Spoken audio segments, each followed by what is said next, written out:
కుడాషింగి గ్రామంలో ఒక కొండపైన అయితే మనం రావడం జరిగింది. సో ఈ కొండపైన మనం చూసుకున్నట్లయితే చూడండి చాలా ఎత్తైనటువంటి ప్రదేశం.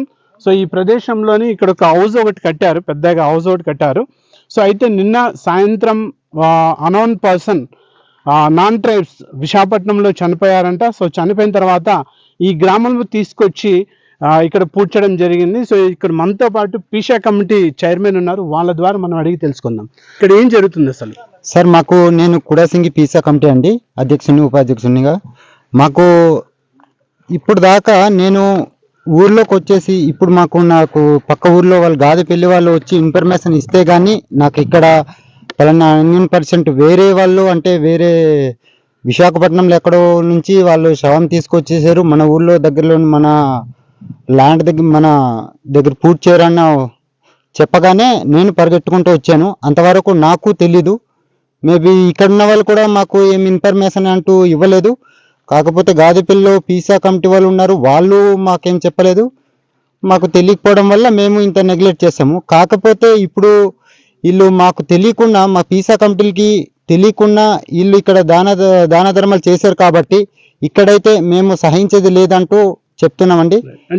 చేశారు అంటున్నారండి, మేము కూడా చూడలేదు, ఇప్పుడే వచ్చాము. ఇక్కడ విశాఖపట్నం వాళ్ళు ఇక్కడ రావాల్సినటువంటి అవసరాలు ఏమున్నాయి మాకు తెలియదండి.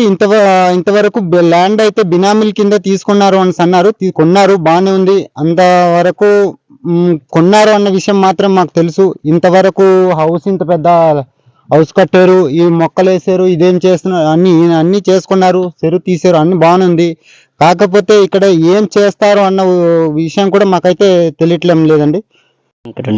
వెంకట్రావు ఏం చేస్తుంటారు?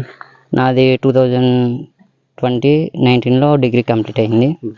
అప్పటికి నా ఫ్రెండ్ వాళ్ళ కజిన్ నా ఇంటర్మీడియట్లో లెక్చరర్. అప్పటి నుంచి అలా పరిచయం అయ్యి అలా తను బిజినెస్ కోసం స్టార్ట్ చేస్తున్నారు, మీ హెల్ప్ కావాలి అంటే మేము మా సహాయ విధంగా అలా కలిసి 2-3 years అయిపోతుంది. మాదేనండి. మీరు కొనుక్కున్నారా? నేను కొనుక్కున్నాను. ఎవరి దగ్గర నుంచి కొనుక్కున్నారు? కుడాసింగి గ్రామస్తుల నుంచి కొనుక్కున్నాను. వాళ్ళ దగ్గర నుంచి కొనుక్కున్నారు. సో కొనుక్కొని ఇక్కడ ఏం చేస్తున్నారు? మొక్కలు వేసాము, ఒక 40 వెరైటీస్ ఫ్రూట్స్ వేసాము. ఇంకా దీనికి తోట ప్రొటెక్షన్ కోసం హౌస్ కట్టుకుని ఇక్కడ ఉంటున్నాం. అలా అన్నయ్య నాన్న వాళ్ళు ఉంటారు, ఒకసారి వచ్చి ఈ ఫ్రూట్స్కి ఈ వాటరింగ్ వేసుకోవడానికి ఇక్కడ ఉంటాము. ఓకే.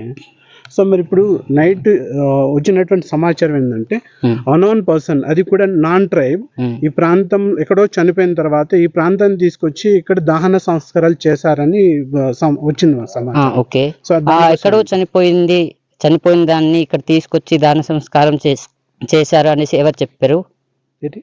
అదే వైజాగ్ లో చనిపోయి అదే ఎక్కడో వైజాగ్ లోనే చనిపోయిన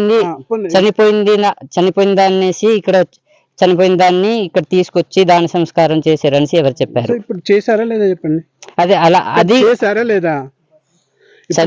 అక్కడి నుంచి అయితే సరే, ఎక్కడో చనిపోయారు, ఒక అనోన్ పర్సన్, నాన్ ట్రైబ్, ఓకేనా? సో అందరికి తెలిసినటువంటి విషయం 1/70 యాక్ట్ ప్రకారంగా సో 5th షెడ్యూల్ ఏరియాలో, సో ఈ ట్రైబ్స్ ఏరియాలో, ఓకేనా, ఒక నాన్ ట్రైబ్ చనిపోయిన తర్వాత నాన్ ట్రైబ్ డెడ్ బాడీ ఈ ప్రాంతంలో తీసుకొచ్చి పూడ్చేటటువంటి అధికారాలు ఏమైనా ఉన్నాయా? సో దానికి అదే రూల్ గా నేను మాట్లాడతాను. ఓకేనండి. పెదబయల్లో చిన్ని గారు ఇంకా అలానే నువ్వు అక్కడ ఇక్కడ జరిగినటువంటి విషయం దీన్ని బట్టి చూస్తే నాన్ ట్రైబ్స్ బినామీ వ్యవస్థ ఆదివాసీ ప్రాంతంలో ఎక్కువగా నడుస్తుంది. దీనిపైన ప్రభుత్వ అధికారులు కానివచ్చు, రాజకీయ నాయకులు కానివచ్చు ఏం చేస్తున్నట్టు?